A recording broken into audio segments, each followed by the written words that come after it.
आकाशवाणी गोरखपुर से क्षेत्रीय समाचार।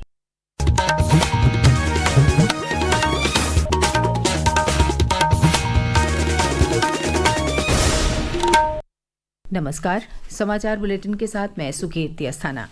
प्रधानमंत्री नरेंद्र मोदी ने कहा है कि अगली पीढ़ी के बुनियादी ढांचे के लिए भारत का प्रयास सतत और दीर्घकालीन दृष्टि से प्रेरित है।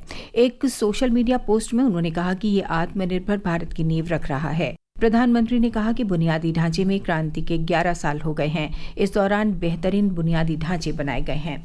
इससे भारत के विकास में गति आई है। उन्होंने कहा कि रेलवे से लेकर राजमार्ग और बंदरगाह से हवाई अड्डे तक भारत का तेजी से फैल रहा बुनियादी ढांचा नेटवर्क जीवन को आसान बना रहा है और समृद्धि को बढ़ा रहा है।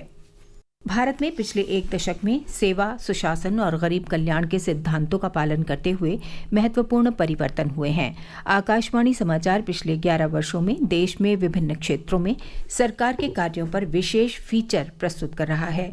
इसी क्रम में आज हम आपको बताएंगे कि किस प्रकार सुधारों और अन्य उपायों से प्रत्येक नागरिक का जीवन सुगम, सुरक्षित और सम्मानित बना है।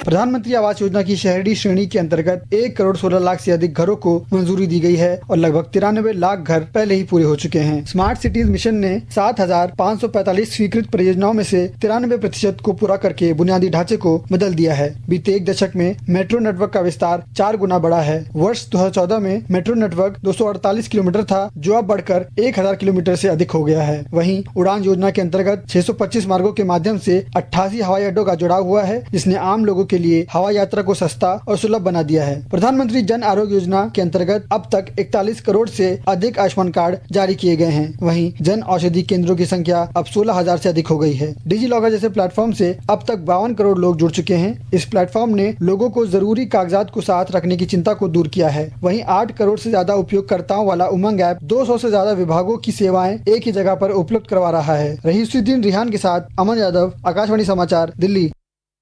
प्रदेश के उप मुख्यमंत्री केशव प्रसाद मौर्य ने केंद्र सरकार के 11 वर्ष पूरे होने के उपलक्ष्य में आज वाराणसी में पत्रकारों से बातचीत करके सरकार की उपलब्धियां गिनाई। उन्होंने कहा कि प्रधानमंत्री के नेतृत्व वाली सरकार में भारत दुनिया की चौथी अर्थव्यवस्था बन चुका है। उन्होंने ऑपरेशन सिंदूर और भारत के सैन्य प्रदर्शन की प्रशंसा की। प्रधानमंत्री नरेंद्र मोदी ने कहा है कि बहुदलीय प्रतिनिधिमंडल ने विभिन्न देशों में जिस प्रकार से पहलगाम के आतंकवादी हमले और ऑपरेशन सिंदूर के बाद आतंकवाद का सफाया करने की आवश्यकता के संबंध में भारत के विचारों को प्रस्तुत किया, उस पर उन्हें गर्व है। प्रधानमंत्री ने पिछले कुछ हफ्तों में विश्व के 33 देशों की यात्रा करने वाले बहुदलीय प्रतिनिधिमंडल के सदस्यों से कल मुलाकात की, जिसमें सांसद और पूर्व राजनयिक शामिल थे। भारतीय अंतरिक्ष यात्री शुभांशु शुक्ला और 3 अन्य लोगों की अंतरिक्ष यात्रा का एक्सियोम 4 मिशन एक बार फिर तकनीकी कारणों से स्थगित हो गया है। इस मिशन को लखनऊ के शुभांशु शुक्ला लीड कर रहे हैं। अमेरिकी अंतरिक्ष एजेंसी नासा ने कहा है कि रॉकेट की मरम्मत का काम पूरा होने के बाद इस मिशन की नई तारीख की घोषणा की जाएगी। आज महान कवि और समाज सुधारक संत कबीर की जयंती है। इस मौके पर प्रधानमंत्री नरेंद्र मोदी ने उन्हें श्रद्धांजलि अर्पित की है।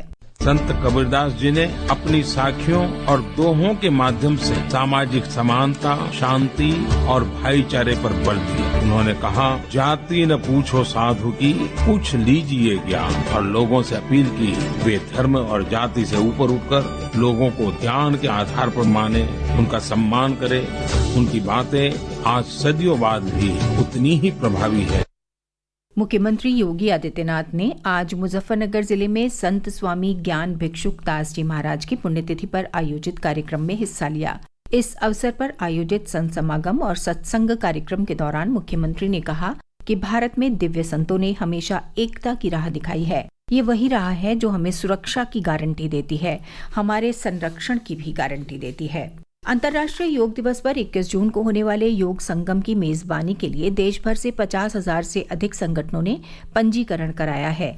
इस वर्ष का विषय है एक पृथ्वी एक स्वास्थ्य के लिए योग। इसी क्रम में आज नई दिल्ली में आकाशवाणी के रंग भवन में कार्यस्थल पर योग कार्यशाला का आयोजन किया गया। इस कार्यक्रम में आकाशवाणी की महानिदेशक डॉक्टर प्रज्ञा पालीवाल गौड़ और अतिरिक्त महानिदेशक एल मधुनाग ने भी हिस्सा लिया। समाचार समाप्त हुए। नमस्कार।